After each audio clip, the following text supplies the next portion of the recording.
Hello friends, welcome to home food recipes.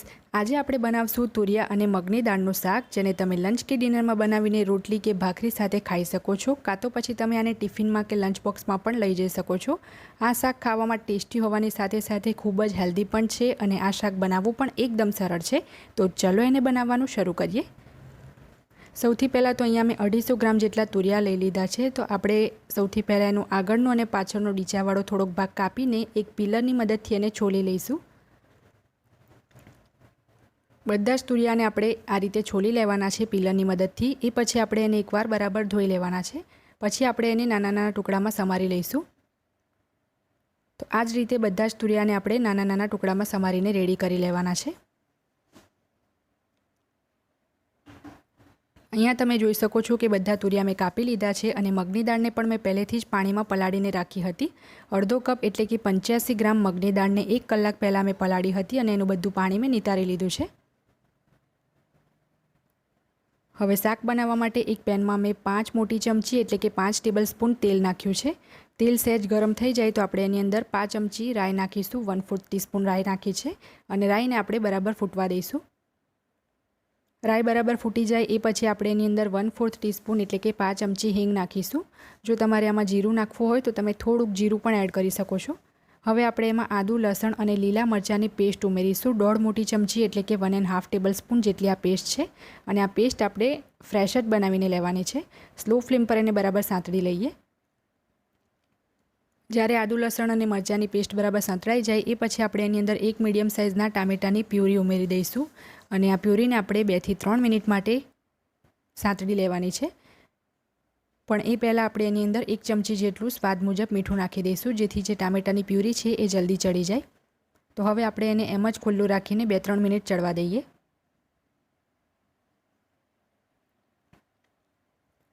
3 થી 4 minute માટે આ ટામેટાની પ્યુરીને મેં સાંતળી છે અને એમાંથી બધું જ તેલ પણ અલગ થઈ ગયું છે।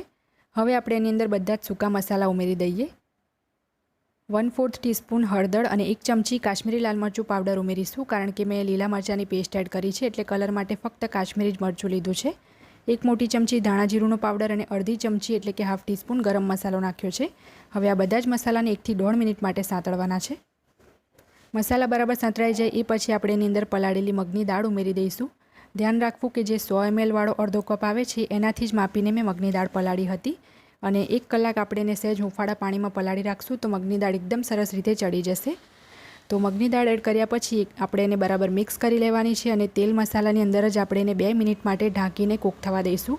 એ પછી જ આપણે એમાં પાણી ઉમેરવાનું છે। તરત પાણી નહીં ઉમેરીએ, નહીં તો દાળ જે છે છેલ્લે સુધી કાચી જ રહેશે। તો 2 મિનિટ મગની દાળને મેં સ્લો ફ્લેમ પર એમ જ કૂક થવા દીધી છે। એકવાર આપણે આને બરાબર મિક્સ કરી લઈએ અને હવે આપણે એની અંદર 100 ml એટલે કે અડધો કપ જેટલું પાણી ઉમેરીશું। હવે આપણે બરાબર મિક્સ કરીને ઢાંકણ ઢાંકીને જ્યાં સુધી આ જે દાળ છે એ 80% જેટલી કૂક ના થઈ જાય ત્યાં સુધી એને સ્લો ફ્લેમ પર કૂક થવા દેવાનું છે।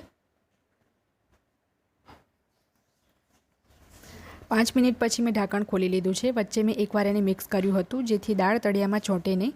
હવે આપણી જે દાળ છે એ 80% જેટલી કૂક થઈ ગઈ છે। તો આ રીતે દાળને આપણે દબાવીએ તો એ થોડીક મેશ થઈ જવી જોઈએ। જો થોડી ઘણી કાચી રહી ગઈ હોય તો તુરિયાની સાથે એ ચડી જશે।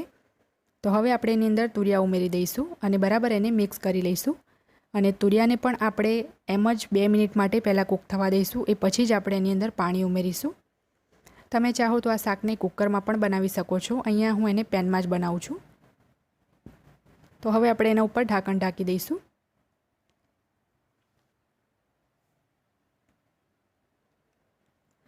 તુરિયાને મેં 2 મિનિટ માટે કૂક કર્યા છે ઢાંકીને। હવે આપણે ફરીથી આની અંદર અડધો કપ જેટલું પાણી ઉમેરીશું, એટલે કે ટોટલ આપણે આટલું શાક બનાવવામાં 1 કપ એટલે કે 200 ml પાણી યુઝ કર્યું છે।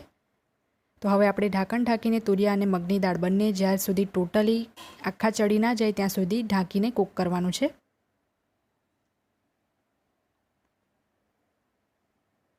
7 થી 8 મિનિટ પછી તમે જોઈ શકો છો કે તુરિયા અને મગની દાળ બંને ખૂબ જ સરસ રીતે ચડી ગયા છે।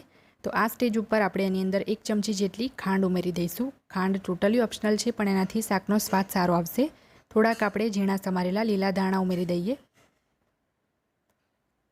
આ જે શાક છે વધારે ડ્રાય પણ નથી રાખ્યું મેં અને વધારે લિક્વિડી પણ નથી રાખ્યું, મીડિયમ કન્સિસ્ટન્સી મેં એની રાખી છે।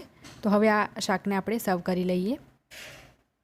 જો તમને ફક્ત મગની દાળનું શાક ખાવાનું પસંદ ના હોય તો તમે આ રીતે તુરિયા અને મગની દાળનું શાક બનાવીને ખાજો. એ ખૂબ જ હેલ્ધી પણ હોય છે અને ટેસ્ટી પણ લાગે છે. તો ફ્રેન્ડ્સ, જો તમને મારી આજની આ રેસીપી પસંદ આવી હોય તો મારા વિડીયોને લાઇક અને શેર કરી ચેનલને સબસ્ક્રાઇબ કરવાનું ના ભૂલતા. સબસ્ક્રાઇબ બટનની બાજુમાં જે બેલ આઇકન છે એને પણ દબાવજો, જેથી તમને મારા દરેક નવા વિડીયોની નોટિફિકેશન મળતી રહે.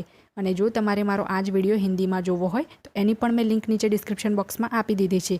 તો મળીએ નેક્સ્ટ વિડીયોમાં. ત્યાં સુધી આવજો.